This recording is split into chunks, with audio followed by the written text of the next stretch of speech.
Very good morning to all of you. I hope आप सभी स्वस्थ होंगे। स्वागत है आप सभी का सुबह 7 बजे चाय की चुस्कियों के साथ इस 20 मिनट शो में। मंडे टू सैटरडे ये शो आपका चलता है। इस शो में मैं चर्चा करता हूँ इंडियन पॉलिटी एंड कॉन्स्टिट्यूशन पर। 4 सवालों के साथ ऐसी 40 बातें मैं आपको बताता हूँ जो आपके एग्जाम के लिए इंपॉर्टेंट होती हैं, जो एग्जाम के लिए रेलिवेंट होती हैं, ज़रूरी होती हैं। अगर आप यूपी पीसीएस की तैयारी कर रहे हैं, वीओ की तैयारी कर रहे हैं, आरओ की तैयारी कर रहे हैं, या किसी भी ऐसे परीक्षा की तैयारी कर रहे हैं जहां इंडियन पॉलिटी एंड कॉन्स्टिट्यूशन के कॉन्सेप्चुअल सवाल पूछे जाते हैं, लाइक राजस्थान, छत्तीसगढ़, पीसीएस की तैयारी कर रहे हैं, तो ये सेशन आपके लिए इंपॉर्टेंट होता है। तो चलिए शुरू करते हैं आज की इस कहानी को। पहला सवाल देखिए आपकी स्क्रीन पर है, लिखा हुआ निम्न कथनों पर विचार कीजिए। निम्न कथनों पर विचार कीजिए। Consider the following statement. प्रधानमंत्री आर्टिकल 75 के अंतर्गत नियुक्त किया जाता है, यानी प्रधानमंत्री अनुच्छेद 75 के अंतर्गत नियुक्त किया जाता है। सबसे पहला स्टेटमेंट है आपका, प्राइम मिनिस्टर की जो अपॉइंटमेंट होती है 75। सेकंड स्टेटमेंट कह रहा है कि council of minister is collectively responsible to the Lok Sabha, यानी मंत्री परिषद लोकसभा के प्रति सामूहिक रूप से उत्तरदायी है।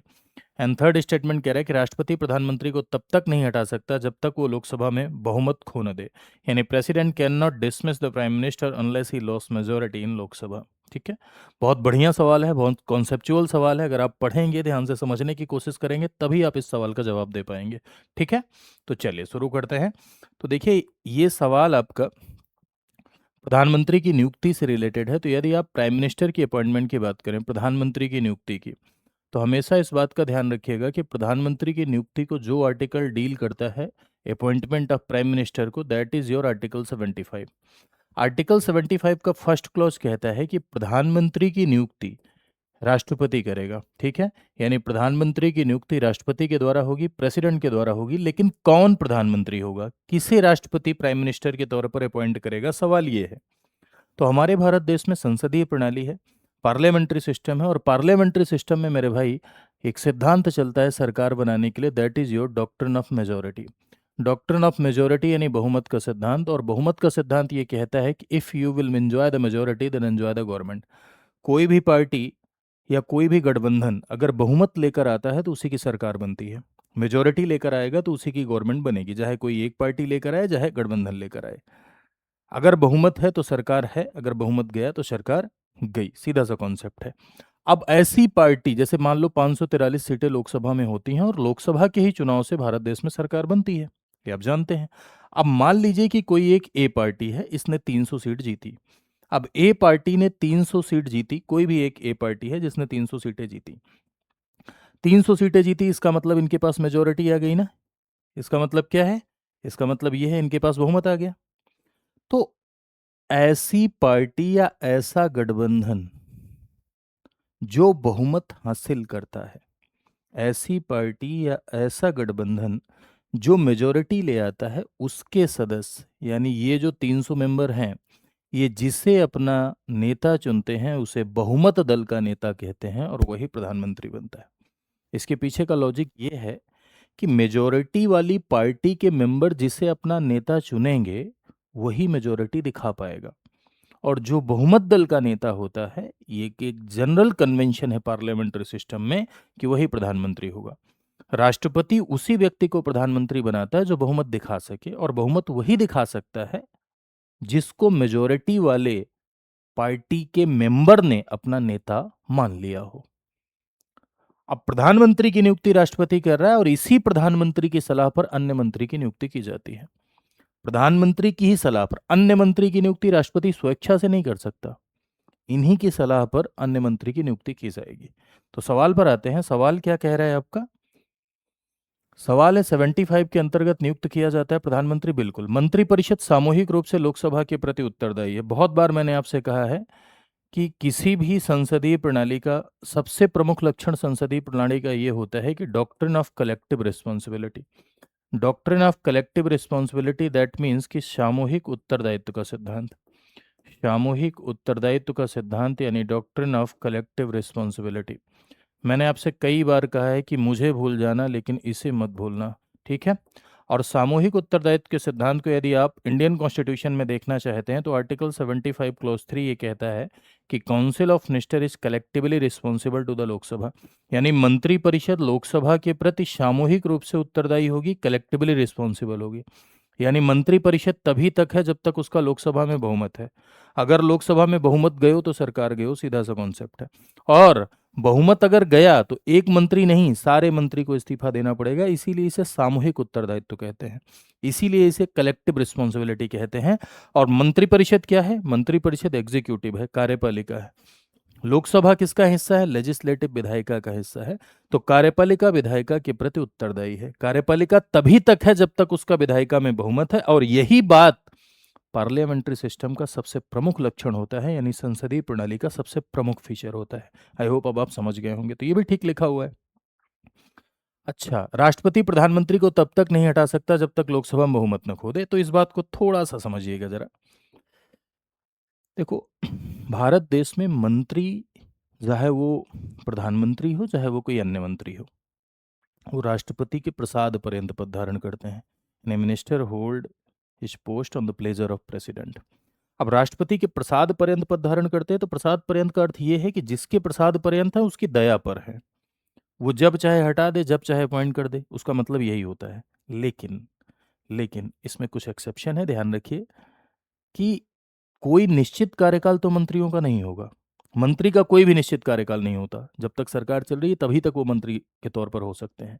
मंत्रियों का कोई निश्चित कार्यकाल नहीं होता, कोई फिक्स टेन्योर नहीं होता। राष्ट्रपति के प्रसाद पर्यंत पद धारण करते हैं, ये बिल्कुल ठीक है। लेकिन क्या राष्ट्रपति किसी मंत्री को स्वेच्छा से हटा सकता है? नहीं।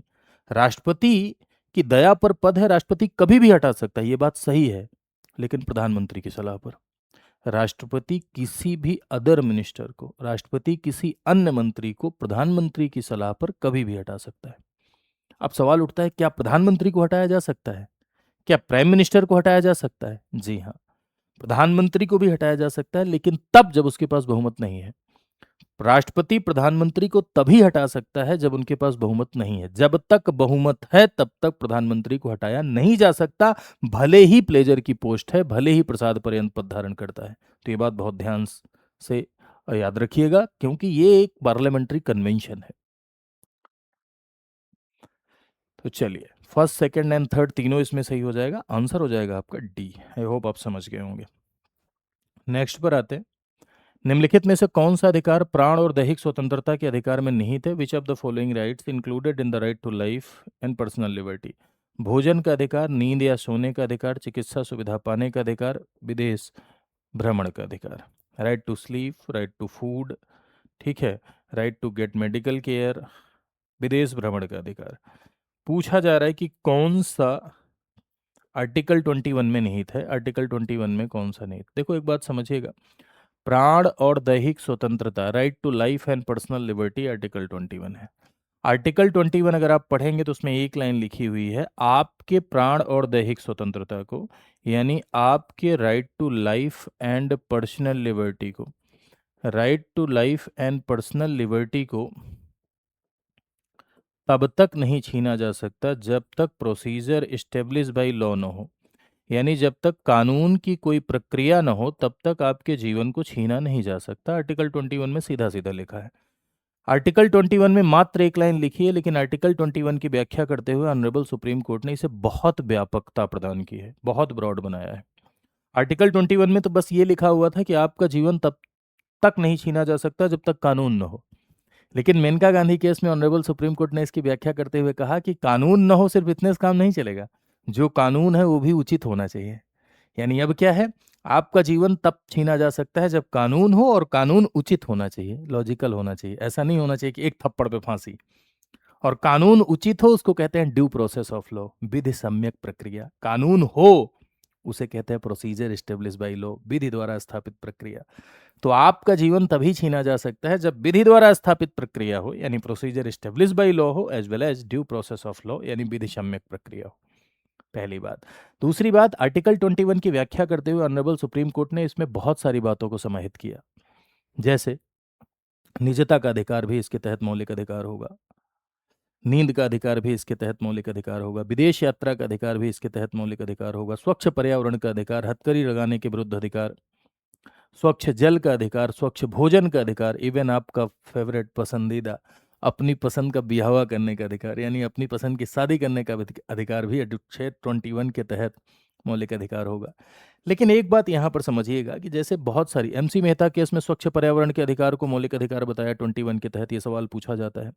पुट्टा स्वामी केस में निजता के अधिकार को 21 के तहत मौलिक अधिकार कहा, यह भी पूछा जाता है आपका। ठीक है। विदेश यात्रा का अधिकार भी मेनका गांधी केस में सुप्रीम कोर्ट ने इसमें शामिल किया, ये भी पूछा जाता है आपका। और जीवन का मतलब कुत्ते बिल्लियों की तरह जीना नहीं होता है, जीवन का मतलब होता है डिग्निफाइड लाइफ, यानी गरिमापूर्ण जीवन जीना, ये भी मेनका गांधी केस में सुप्रीम कोर्ट ने कहा।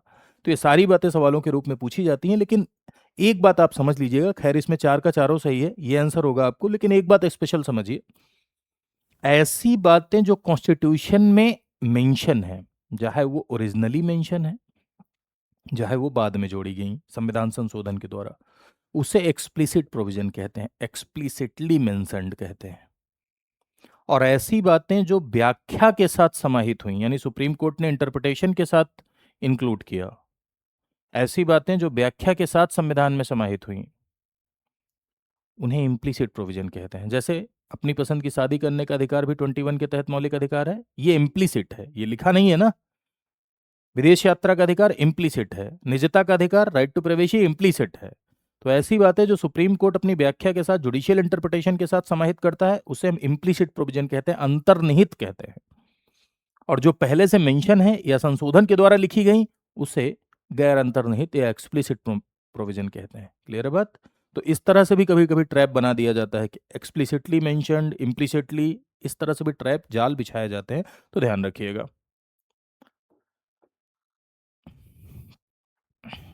अगला सवाल, कंसीडर द फॉलोइंग स्टेटमेंट, निम्न कथनों पर विचार कीजिए। Laws made under article 2 and 3 और कंसीडर्ड कॉन्स्टिट्यूशनल अमेंडमेंट, 2 और 3 के तहत बनाए गए कानून संविधान संशोधन माने जाते हैं। ऐसे कानूनों के लिए 368 की प्रक्रिया आवश्यक नहीं है। ऐसे लॉज के लिए 368 की प्रक्रिया, कौन से लॉज की बात कर रहा है यहाँ पर? 2 और 3 से रिलेटेड। यहाँ कह रहा है कि संवैधानिक संशोधन माने जाते हैं, और दूसरा कह रहा है कि ऐसे लॉज के लिए 368 की प्रक्रिया आवश्यक नहीं है। कौन सा कथन सही है? संवैधानिक संशोधन माने जाते हैं, यानी संविधान संशोधन अधिनियम माने जाते हैं। पहले वाला कह रहा है कि 368 माने जाते हैं, और दूसरा वाला कह रहा है कि 368 आवश्यक नहीं। इस हिसाब से सवाल का जवाब दीजिएगा। पहला कह रहा है 68 माने जाते हैं, सिर्फ संशोधन नहीं लिखा, संविधान संशोधन अधिनियम माने जाते हैं, ठीक है, कॉन्स्टिट्यूशनल अमेंडमेंट एक्ट माने जाते हैं, पहला ये कह रहा है, और दूसरा कह रहा है 368 आवश्यक नहीं है। तो दोनों एक दूसरे का विरोध कर रहे हैं, कोई एक ही सही हो सकता है इसमें। ठीक, तो चलिए इसको समझने के लिए कुछ बातें मैं आपको समझाता हूँ बहुत सरल शब्दों में, उन बातों को समझिएगा, चीज़ें क्लियर हो जाएंगी। यदि आप कॉन्स्टिट्यूशन में अमेंडमेंट की बात करें तो इंडियन कॉन्स्टिट्यूशन में अमेंडमेंट संभव है। जी हाँ, भारत का संविधान एक ग्रोइंग डॉक्यूमेंट है जिसमें संशोधन हो सकता है। ये समय के साथ आगे बढ़ता है, ग्रो करता है, जिंदा दस्तावेज है। तो इंडियन कॉन्स्टिट्यूशन में जो संशोधन की प्रक्रिया जिस आर्टिकल में लिखी है वो है आर्टिकल 368। आर्टिकल 368 के तहत जब अमेंडमेंट होता है, अनुच्छेद 368 के तहत जो अमेंडमेंट होता है, उससे हम एक्चुअल में संविधान संशोधन अधिनियम कहते हैं, यानी हम उसे संविधान संशोधन अधिनियम की संज्ञा देते हैं। और 368 ही भारत देश में कॉन्स्टिट्यूशनल अमेंडमेंट को बताता है, और ये साउथ अफ्रीका से प्रेरित है। अनुच्छेद 368 के तहत संविधान संशोधन अगर नहीं हुआ है तो उसे हम संविधान संशोधन अधिनियम नहीं कहते हैं। ठीक, लेकिन क्या 368 के अलावा भी कुछ संशोधन का प्रोसेस है? हाँ, तो हमारे भारत देश में एक संशोधन होता है सामान्य कानून बनाकर। सिंपल लॉ बनाकर भी संशोधन किए जाते हैं। सिंपल लॉ बनाकर, दैट मीन्स कि सामान्य कानून बनाकर, सिंपल लॉ बनाकर, सामान्य कानून बनाकर भी संशोधन किए जाते हैं, यानी सिंपल लॉ बनाकर भी अमेंडमेंट किए जाते हैं। अब सामान्य कानून बनाकर संशोधन किए जाते हैं, ये क्या है? तो जैसे मान लो किसी राज्य का नाम बदलना है, किसी राज्य की सीमा बदलनी है, किसी दो राज्य को मिलाकर एक राज्य बनाना है, किसी राज्य को तोड़ना है, या भारत के बाहर से कोई भी टेरिटरी को भारत के अंदर लाना है। आर्टिकल 2 एडमिशन करना है किसी स्टेट का, आर्टिकल 3 या किसी स्टेट के अंदर कुछ इधर उधर करना है, तो इसके लिए अमेंडमेंट तो होता है। अमेंडमेंट तो होगा ही ना भाई। अगर मान लो किसी राज्य का नाम बदलेंगे तो कॉन्स्टिट्यूशन के आर्टिकल, सॉरी, शेड्यूल 1 में चेंज करेंगे ना। अगर किसी स्टेट को 2-3 भाग में बांटेंगे तो शेड्यूल 1 में राज्यों की संख्या बढ़ाएंगे ना। तो इसलिए अमेंडमेंट है, लेकिन इसे सामान्य कानून बनाकर किया जाता है। इसके लिए सिंपल मेजोरिटी, सामान्य बहुमत का इस्तेमाल होता है। इसे सिंपल लेजिस्लेटिव प्रोसेस यानी सामान्य विधायी की प्रक्रिया कहते हैं। इसे 368 के तहत कॉन्स्टिट्यूशनल अमेंडमेंट नहीं माना जाता। 368 के तहत कॉन्स्टिट्यूशनल अमेंडमेंट वो होते हैं जो 368 की प्रक्रिया से होते हैं। ठीक है, इसके लिए विशेष बहुमत की आवश्यकता होती है।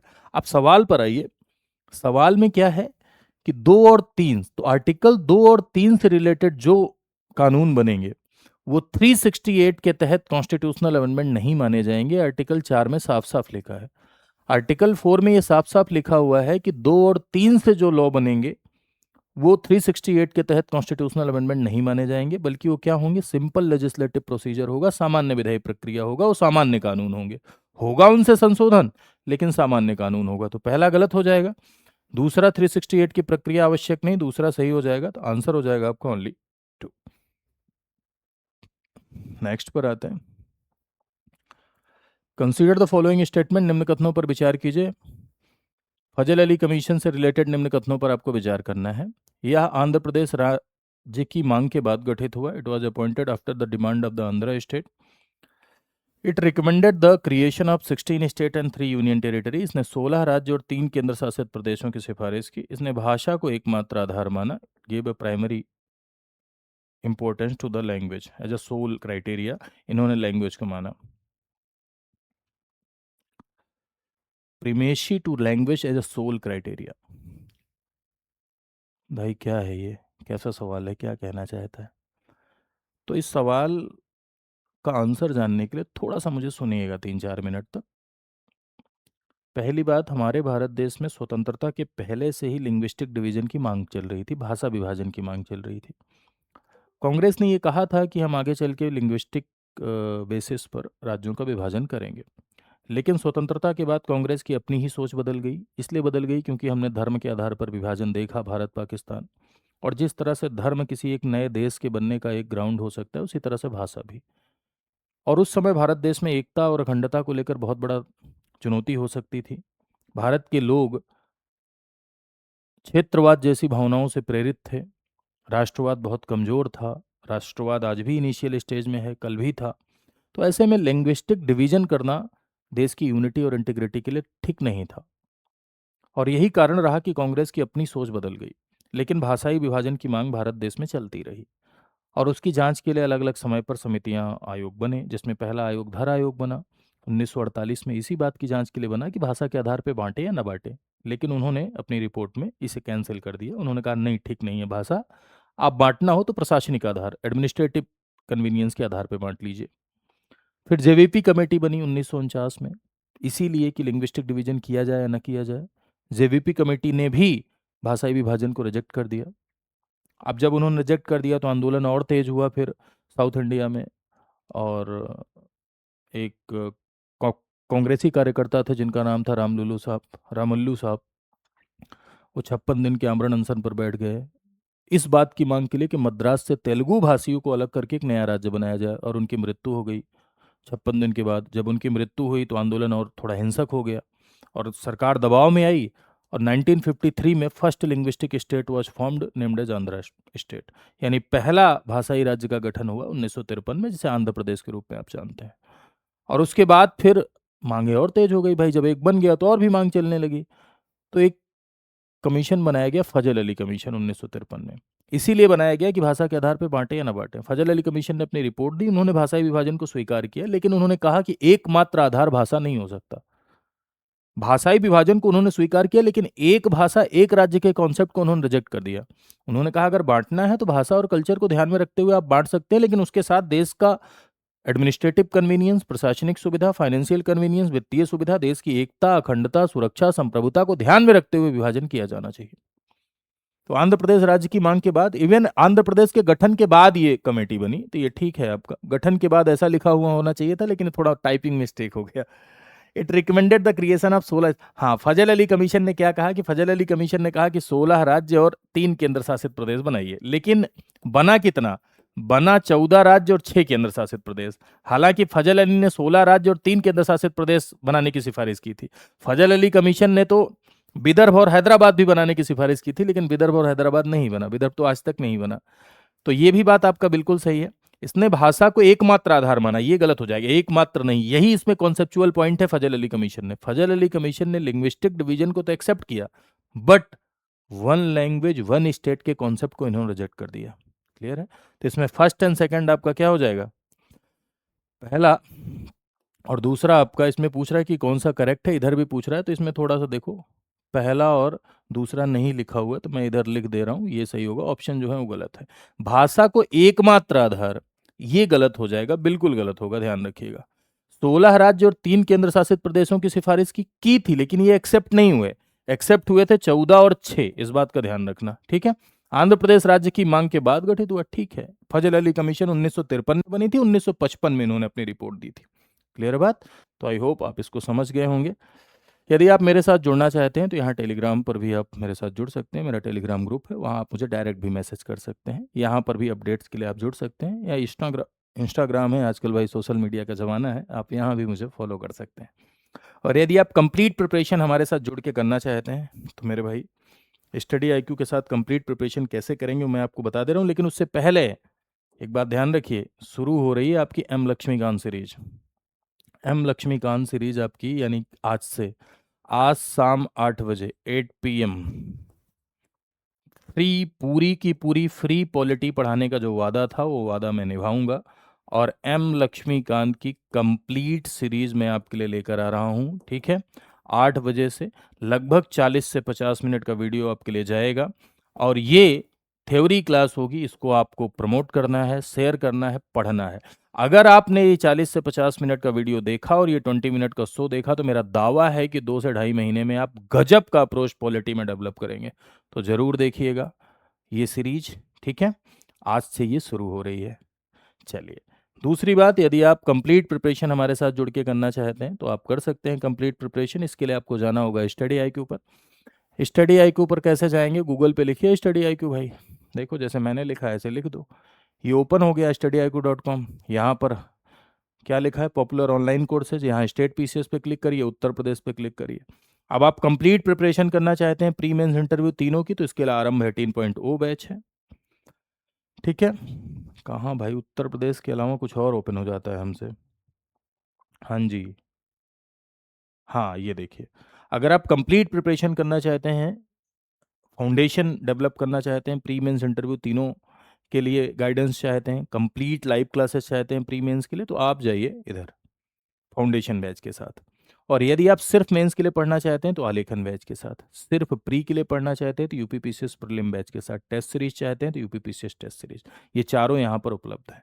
कैसे, बाई नाउ पर जाएंगे, मोबाइल नंबर इंटर करेंगे, ओटीपी इंटर करेंगे, यहाँ एक कोई किसी प्रकार की असुविधा होती है तो इस नंबर पर आप कॉल भी कर सकते हैं, 9289996923। यहाँ आप बातचीत करके काउंसलिंग ले सकते हैं, कोर्स के बारे में जान सकते हैं। और उसके बाद बाई नाउ पर जब जाएंगे तो एक कूपन लगाने का ऑप्शन आता है, कूपन में लगाइए आप VL लाइव, उस पर आपको मैक्सिमम डिस्काउंट मिलेगा। इनरोल करके अपनी तैयारी को आप आगे बढ़ा सकते हैं। तो आज के लिए इतना ही। Thank you so much to all of you. खूब खुश रहिए, स्वस्थ रहिए, और खूब बढ़िया से तैयारी करिए। मेरी शुभकामनाएं कि आप सब चयनित हों। नमस्कार।